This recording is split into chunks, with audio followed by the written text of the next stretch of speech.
নমস্কার বন্ধুরা, ড্রয়িং একাডেমিতে স্বাগত। আমি কৃষ্ণা, আমি হাউস ওয়াইফ। আমি বাড়ির কাজকর্ম আর যেটুকু সময় পাই টুকটাক একটুখানি ফোন দেখা ছাড়া কিছু করি না।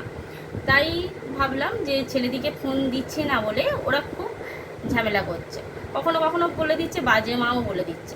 তাই নিজেকে আগে ছবি আঁকা শিখতে হবে, তারপর ছেলেদিকে শেখাতে হবে। তাই জন্য আমি প্রথমে ভাবলাম যে নিজে আগে ছবি আঁকাটা শিখি, শুধু শুধু ফোন দেখে সময়টা তো নষ্ট করে লাভ নেই। তাই জন্যে আমি প্রথমে শুরু করলাম যে আগে আমি শুরু করি, যে ছবিটা আমি নিজে আগে এঁকে নিই, তারপর ওদিকে শেখাবো। ফোনটা হাতে দিলে কি হয়, ছেলেদের যতটা না কাজে ইউজ করে তার চেয়ে অন্য কিছুতে ইউজ করে, মানে অন্য কোনো ভিডিও চলে এলেও দেখতে শুরু করে দিলেও নিজেরা তো মানে আঁকছে না, হয়তো তুমি যতক্ষণ আছো ততক্ষণ আঁকছে, তারপরেই সরে যাচ্ছে। সেই জন্যে আমার এই যারা পারেন না ছবি আঁকতে তারা অবশ্যই নিজেদের ছেলেদিকে শেখানোর জন্যে নিজের আগে শিখুন, তারপরে শেখান। আমি যেমন শুরু করেছি, চলুন কিভাবে প্রথম থেকে শুরু করি দেখুন। প্রথমে আমরা তাহলে কি করব, সোজা লাইন টানা শিখব। ঠিক এইভাবে যতক্ষণ না সোজা হচ্ছে ততক্ষণ আমরা এইভাবে লাইন টেনে যাব, তারপর আমরা এইভাবে বাঁকিয়ে টানব। তারপরে আমরা কি করব, এরকম গোল আকারে করতে থাকব। এখানে আমি অল্প করলাম, তারপর আমি কি করব, সিলেটে করব।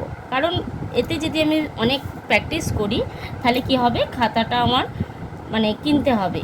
তাই ছেলেদের কিনবো, আবার আমার জন্য নিজের জন্য কিনবো। তাই জন্য আমি এখানে একটা কি করেছি, সিলেট নিয়েছি। প্রথমে আমি সিলেটে প্র্যাকটিস করব। প্রথমে এইভাবে সোজা করে টানতে থাকবো, এইভাবে টানতে থাকবো। তারপর আবার এইরকম কেরাচিভাবে টানতে থাকবো, এইভাবে টানতে থাকবো। তারপর আবার গোল গোল রাউন্ড করব, গোল গোল রাউন্ড করব। এইভাবে আমি মানে প্র্যাকটিস করে নেব। তারপর আমি এইভাবে আমি টেনে নিয়েছি, দেখতেই পাচ্ছেন। এইভাবে আমরা প্র্যাকটিস করে নেব। আমরা যদি খাতাটা প্র্যাকটিস করি, ছেলেদিকে খাতা কিনে দেবো, আবার নিজের জন্য কিনবো। হ্যাঁ, অল্প একটুখানি করে রাখলাম যে আমি পরপর কী করেছি সেটা দেখার জন্য, সেটা একটা খাতা কিনলেই হয়ে যায়। কিন্তু প্র্যাকটিস করার জন্য এরকম একটা সিলেটে নিলে ভালোই হবে, বা মেঝেতে করতে পারেন আপনারা। আর আমি এই প্রথম ক্যামেরার সামনে এলাম, কোনো যদি ভুল ভ্রান্তি হয়ে থাকে অবশ্যই ক্ষমা করে দেবেন।